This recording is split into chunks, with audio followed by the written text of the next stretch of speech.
नमस्कार दोस्तों, आपका स्वागत है हमारी YouTube channel equity insight news में।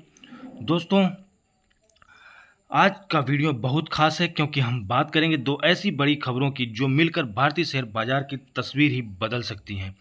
एक तरफ भारत सरकार 3 लाख करोड़ तक की खपत बढ़ाने की तैयारी कर रही है, वहीं दूसरी तरफ अमेरिका के पूर्व राष्ट्रपति डोनाल्ड ट्रंप ने भारत के आईटी और फार्मा सेक्टर को झटका देने वाले फैसले लिए हैं। इन दोनों खबरों का असर न केवल निफ्टी और सेंसेक्स पर पड़ेगा, बल्कि आपके पोर्टफोलियो पर भी गहरा असर डाल रहा है। दोस्तों, पिछले कुछ महीनों से बाजार में भारी उतार चढ़ाव देखने को मिल रहा है। अमेरिका और चीन के बीच टैरिफ युद्ध से, रूस यूरोप तनाव से, अमेरिका की ब्याज दर नीति और भारत में एफपीआई लगातार पैसा निकालना और अमेरिका और भारत के बीच टैरिफ प्रॉब्लम, इन्हीं सब के बीच भारत सरकार अब उपभोक्ता मांग बढ़ाने के लिए बड़ी तैयारी कर रही है। लोलाप्लूजा इफेक्ट की बात करें तो दोस्तों, 3 लाख करोड़ की खपत बूम सरकार बढ़ाने के लिए 3 बड़े फैसले लेने जा रही है। पहला है जीएसटी में कटौती। जीएसटी में कटौती से रोज़मर्रा और लग्जरी चीज़ों पर टैक्स घट सकती है। आयकर में राहत से टैक्स स्लैब बढ़ने से जेब में ज़्यादा पैसा बचेगा। ब्याज दरों में कमी से ईएमआई घटेगी, जिससे घर, गाड़ी और इलेक्ट्रॉनिक्स की खरीद बढ़ेगी। इन तीनों के मिलकर असर से 3 लाख करोड़ तक की खपत बढ़ने की संभावना है। इसे ही लोलाप्लूजा इफेक्ट कहा जा रहा है। इससे कई सेक्टर में ज़बरदस्त तेज़ी आ सकती है। वो सेक्टर जो हैं वो हैं एफएमसीजी और हिंदुस्तान यूनिलीवर।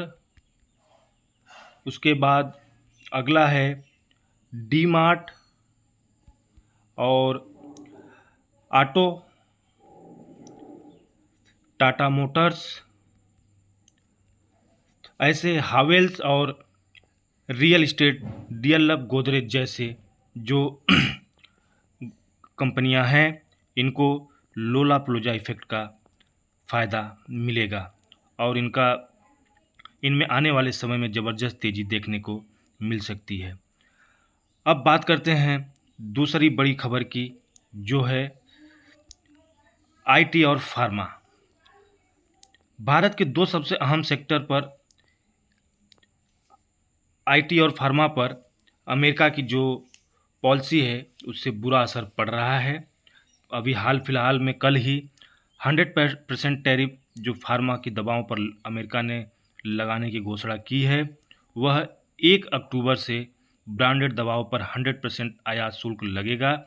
इससे भारतीय कंपनियों में जैसे सन फार्मा हो गई और उसके अलावा सिप्ला हो गई और डॉक्टर रेड्डी हो गया, ये सब जो कंपनियां हैं, इन पर कमाई पर असर पड़ेगा। हालांकि इसमें जो जेनेरिक दवाओं पर अभी कुछ राहत मिल सकती है, वो आगे पता लगेगा। फिलहाल उनके बयान से तो बस यही लग रहा है कि सभी सेक्टर पे, फार्मा के सभी दवाओं पर ये लागू हुआ है, लेकिन जेनेरिक दवाओं को छोड़कर। आगे अगर बात करें हम H1B वीज़ा के बारे में, H1B वीज़ा जो है, ये शुल्क $1 लाख आईटी कंपनियों के लिए लगाया गया है। इसका असर आईटी कंपनियों पर पड़ेगा। जो भी H1B वीज़ा के लिए अप्लाई करेगा नए सिरे से, उसको $1 लाख एक बार पे करना होगा। तो इसका असर आईटी कंपनियों पर पड़ना स्वाभाविक है।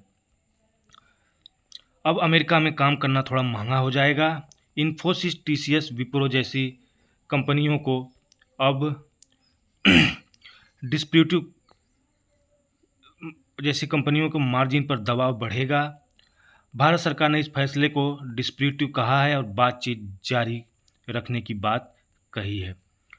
अब मार्केट रिएक्शन की बात करें दोस्तों, तो मार्केट रिएक्शन में फार्मा स्टॉक्स में 2.6% तक की गिरावट आपने शुक्रवार के सेशन में देखा हुआ भी। आईटी स्टॉक्स में भी भारी दबाव देखने को मिल रहा है। विदेशी निवेशकों की लगातार बिकवाली चल रही है और वो बिकवाली अब थोड़ा तेज़ हो गई है। आने वाले समय में निफ्टी और आईटी और फार्मा की क्या चाल रह सकती है? तो दोस्तों, आने वाले समय में निफ्टी और आईटी की अगर हम बात करें तो अगले 2-3 महीने तक दबाव में ये सेक्टर रह सकता है। अमेरिकी नीति स्पष्ट होने के बाद धीरे धीरे रिकवरी संभव होगी।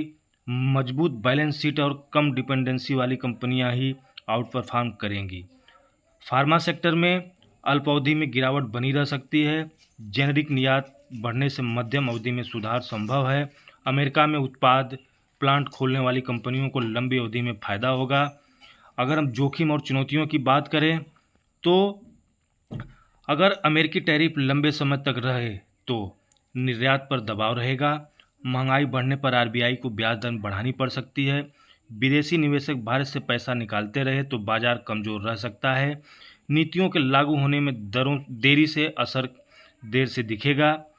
अगर हम निवेशकों के लिए रणनीति की बात करें तो धीरे धीरे निवेश करें, एक बार में नहीं।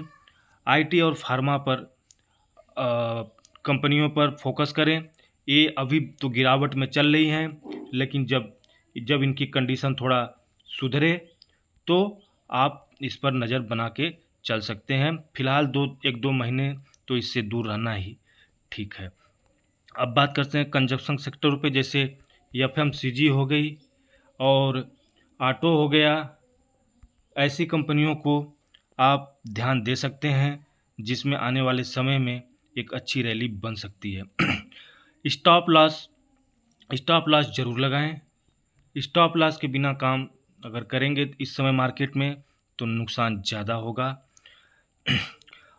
अगर अमेरिका और भारत के बीच बातचीत पर अगर नज़र रखें, अगर यह आगे चल के कोई अच्छी बात निकल के आती है तो अगली चाल यही तय करेगी। तो दोस्तों, आने वाला समय भारतीय शेयर बाजार के लिए थोड़ा चुनौती भरा है, पर मौका भी है कि इसमें अगर चीज़ें सुधर गई तो मार्केट रिकवरी भी कर देगा। तो आपको दोनों बातों को लेकर चलना पड़ेगा। एक तरफ सरकार की 3 लाख करोड़ वाली खपत नीति बाजार में जान डाल सकती है, वहीं दूसरी तरफ ट्रंप की सख्त नीतियां आईटी और फार्मा को झटका दे सकती है। सही रणनीति, सही सेक्टर चुनने वाले निवेशक इस मौके को सोने में बदल सकते हैं।